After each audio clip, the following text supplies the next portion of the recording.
क्या आप हमारे साथ सिनेमा चलेंगी?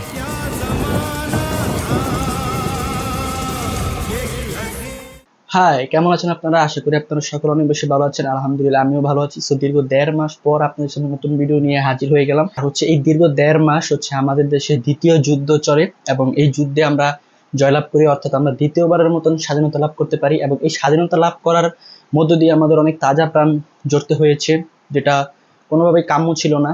কিন্তু যারা শহীদ হয়েছেন তাদের বিনম্র শ্রদ্ধা, তাদের শহীদ হওয়ার কারণে হয়তো আমরা এই দেশটা দ্বিতীয়বারের মতন স্বাধীন করতে পেরেছি। যাই হোক, এই দীর্ঘ 1.5 মাস কোনো ভিডিও আপলোড করতে পারিনি, আর এই দীর্ঘ 1.5 মাস চাইলেও ভিডিও আপলোড করা সম্ভব ছিল না, যে সিচুয়েশন ছিল আপনারা সবাই জানেন। যদিও 5ই আগস্ট দেশ স্বাধীন হওয়ার পর চাইলেই ভিডিও আপলোড করতে পারতাম, কিন্তু তাও এতদিন ভিডিও আপলোড করিনি, কারণ হচ্ছে যে একটু রিকভারি করতে একটু সময় লাগতেছিল। তো ভাবলাম যে একটু ভালোভাবে রিকভারি করে এবং নতুন কোনো কন্টেন্ট আসলে সেটার রিভিউ দিয়ে আবারও নতুন করে যাত্রা শুরু করব। সো সেই সময়টা হয়তো চলে এসেছে। সো আজকে হচ্ছে যে আমরা একটা কন্টেন্ট নিয়ে কথা বলবো। আপনারা হয়তো জানেন যে 5ই আগস্ট দেশ স্বাধীন হওয়ার পর 9ই আগস্টে ফির আই হাসিন দিলরুবাটা নেটফ্লিক্সে রিলিজ হয়। তো রিলিজ হওয়ার সাথে সাথে আমি দেখতে পারিনি, একটু কিছুদিন পরে দেখেছিলাম। সো আমি সত্যি কথা বলতে গেলে 2021 সালের যেই হাসিন দিলরুবাটা ছিল সেটা আমি 2022 সালে দেখার পর আমি এটার জন্য ওয়েট করতেছিলাম। আমি মনে মনে ভাবতেছিলাম যে এটা কবে আসলে আসবে। সো ফাইনালি হচ্ছে যে 3 বছর পর 2021 সালে ছিল, এখন 2024 সাল, প্রায় 3 বছর পরে হচ্ছে যে কন্টেন্টটা রিলিজ পায়। সো এখন যদি আমি এটার সম্পর্কে বলি, এখানে হচ্ছে যে আগে যারা যারা অভিনয় করতেছিল তারাই এটার মধ্যে আছে এবং নতুন করে 2টা বা 3টা ক্যারেক্টার যুক্ত হয়েছে।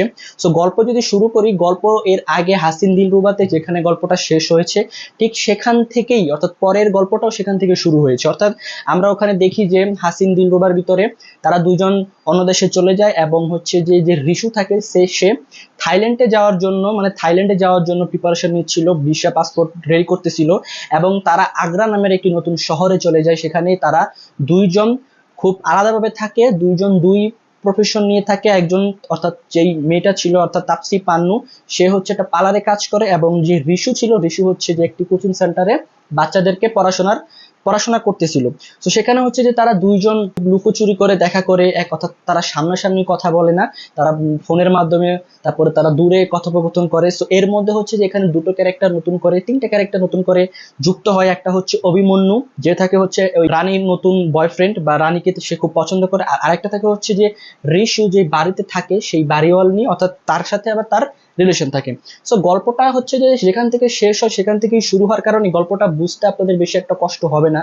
গল্পটা একদমই সাধারণ একটা গল্প, অর্থাৎ খুব স্মুথ ভাবে গল্পটা চলেছে।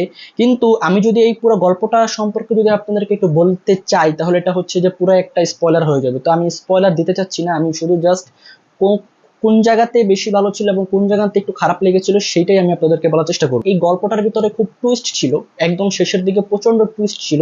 সো আমার একটা জিনিস খুব বাজে লাগছে, সেই জিনিসটা আমি আপনাদেরকে একটু পরে শেয়ার করব। সো আগে একটু শেয়ার করি যে আমার কোন কোন জায়গায় বেশি ভালো লেগেছে। সো আমি যদি ক্যারেক্টারগুলোর কথা বলি, এই ক্যারেক্টারগুলো সবসময় আমার খুব ফেভারিট একটা ক্যারেক্টার, অর্থাৎ তাপসি পান্নুর এখন পর্যন্ত আমি 4 থেকে 5টা কন্টেন্ট দেখতে পেরেছি, যার মধ্যে 2টাই হচ্ছে হাসিন দিলরুবা এবং ফিরাই হাসিন দিলরুবা। এবং এর আগে দেখছিলাম ডাঙ্কি, এরপরে হচ্ছে যে কাঞ্চনা 2, এরপরে আরো 2-3টা কাজ তার দেখেছি। তো সর্বমোট তাপসি পান্নুর 5-6টা কাজ আমি দেখেছি।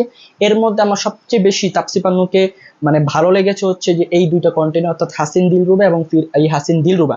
আমি জানি না আপনাদের কেমন লেগেছে, তবে আমার কাছে তাপসি পান্নুর অভিনয় এবং তার যেই লুক সবচেয়ে বেশি ভালো লেগেছে হচ্ছে হাসিন দিলরুবা এবং ফির আই হাসিন দিলরুবা দুটোটা কন্টেন্ট। এবং অভিনয়ের কথা কি বলবো, তারা খুব ভালো অভিনয় করে, সেটা আপনারা জানেন। অভিনয় খুব পারফেক্ট ছিল এবং যেই বইয়ের লেখার মাধ্যমে গল্পটাকে তুলে ধরানো হয়েছে সেটাও খুব ইন্টারেস্টিং লেগেছিল। এবং আমি যদি বলি যে শেষের কথা, অর্থাৎ গল্প শুরুতে বিভিন্ন টুইস্টের মাধ্যমে আস্তে আস্তে দেখানো হয় যে কিভাবে সে নতুন শহরে যায়, তারা থাইল্যান্ড পালাতে চায়, সেখানে গিয়ে হচ্ছে যে সেই পুলিশ অফিসার যে কিনা ওই কেসটা তদারকিতে ছিল, সে হচ্ছে যে আবার ওই আগ্রাতে চলে আসে, এভাবে গল্পটা শুরু হয়। কিন্তু একদম শেষে গিয়ে মানে না, আমার কাছে মানে পার্সোনালি মনে হচ্ছিল একদম শেষে গিয়ে অনেকটা হিজিবিজি করে ফেলে। কেন শুরু মানে হাসিন দিলরুবাতে আমরা যেটা দেখি যে একদম শেষে একটা টুইস্ট ছিল, যে টুইস্টটা আপনারা সবাই জানেন। অর্থাৎ গল্পের শুরুতে ভেবেছিলাম আমরা যে তার হাজবেন্ড মারা গেছে, কিন্তু আমরা গল্পের শেষে দেখতে পারি যে না, আসলে তার হাজবেন্ড মারা যায়নি, আসলে তার প্রেমিক মারা গেছে। সো এটা খুবই তখন ভালো লেগেছিল। কিন্তু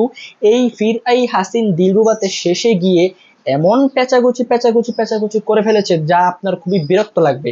আমার পার্সোনালি বিরক্ত লাগছে, আমি জানি না আপনাদের দেখার সময় কি বিরক্ত লাগবে কি লাগবে না, কিন্তু পার্সোনালি আমার খুব বিরক্ত লেগেছে। কিন্তু আপনি যদি এমনি নর্মাল একজন মানুষ হিসাবে যদি দেখেন, আপনার কাছে ওই টুইস্টগুলো ভালো লাগবে। কিন্তু যখনই আপনি একজন মানে রিভিউয়ার হিসাবে দেখবেন, অথবা আপনি যখন অনেকগুলো কন্টেন্ট দেখবেন, যারা বেছে বেছে কন্টেন্ট দেখেন তাদের কাছে হয়তো এই টুইস্টগুলো ভালো লাগবে, কিন্তু যারা অনেক কন্টেন্ট দেখেন, আপনারা অনেক প্রচুর মুভি দেখেন, প্রচুর সিরিজ দেখেন, তাদের কাছে ওই টুইস্টগুলো একদমই ভালো লাগবে না। কেন ভালো লাগবে না আমি আপনাদেরকে সেটা বলি। অর্থাৎ একটা সময় এমন হয় যে কে কাকে মারতেছিল, কে মরতেছিল, তার ঋষু মরে যাচ্ছে নাকি বিক্রম মরে যাচ্ছে, মানে কি হচ্ছিল, অভিমন্যু মরে যাচ্ছে নাকি ওই তাপসী পানু মারা যাচ্ছে, আসলে শেষ পর্যন্ত কিছুই বোঝা যাচ্ছিল না। কিন্তু একটা জিনিস আমি গেস করতে পারতেছিলাম যে শেষমেশ সেই ঋষু ঋষু শেষমেশ বেঁচে যাবে, এবং সেটাই হয়েছে। অর্থাৎ আমি যেমনটা ভেবেছিলাম শেষে তেমনটাই হয়েছে। যদিও এর মধ্যে অনেক টুইস্ট ছিল, অর্থাৎ একটা সময় গিয়ে এমন হয়ে দাঁড়ায় যে আসলে ভাবতেই কষ্ট হচ্ছিল যে আসলে কে মারা গেছে, কে বেঁচে আছে, কে কাকে মেরেছে, কে কার বন্ধু, মানে এগুলো একটা শেষে গিয়ে পুরো একটা প্যাচগোজ করে ফেলে। এই প্যাচগোজটা আমার কাছে একটু ভালো লাগেনি।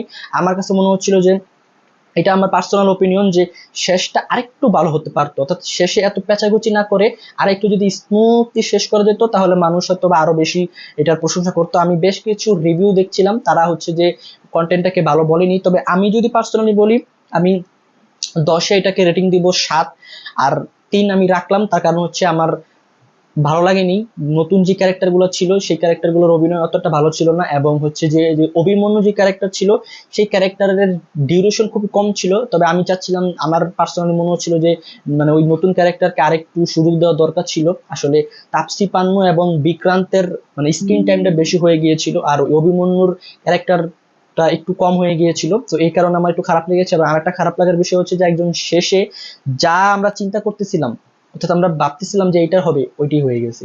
কিন্তু শেষের আগ পর্যন্ত অনেকটা হিজিবিজি ছিল। অর্থাৎ এই দেখতেছি যে এ ওরে মারতেছে, ওই দেখতেছি যে ও ওরে মারতেছে, এরপর দেখছি যে ও মরে নাই, ও বাইচা আছে, মানে একটা পুরো হিজিবিজি অবস্থা হয়ে ক্রিয়েট হয়েছিল। তো যাই হোক, এটা শেষ হইলো।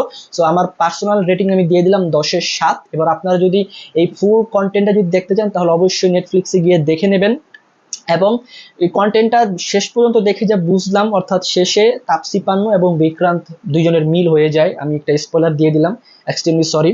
শেষে হচ্ছে তাপসী পান্নু এবং বিক্রান্তের দুইজনে আবারও মিল হয়ে যায়, ওখানে শেষ হয়। তো আমার মনে হচ্ছে যে এই ফিরাই হাসিন দিলরুবাটা, এটার হয়তো বা আরো একটা সিকোয়েন্স আসতেও পারে, অসম্ভব কিছু না। যারা এখনো দেখেননি হাসিনা দিলরুবাটা, আমি আপনাদের বলবো যে আসলে আপনারা দেখেন, কন্টেন্টটা সবকিছু মিলিয়ে ভালোই ছিল, জাস্ট শেষে গিয়ে একটু আর কি হিজিবিজি করেছে। এছাড়া কন্টেন্টটা পুরো পারফেক্ট ছিল। সো আপনারা যদি সময় যদি পান, তাহলে অবশ্যই কন্টেন্টটা দেখবেন। আজকে ভিডিও এই পর্যন্ত, দেখা হবে নেক্সট ভিডিওতে। আল্লাহ হাফিজ।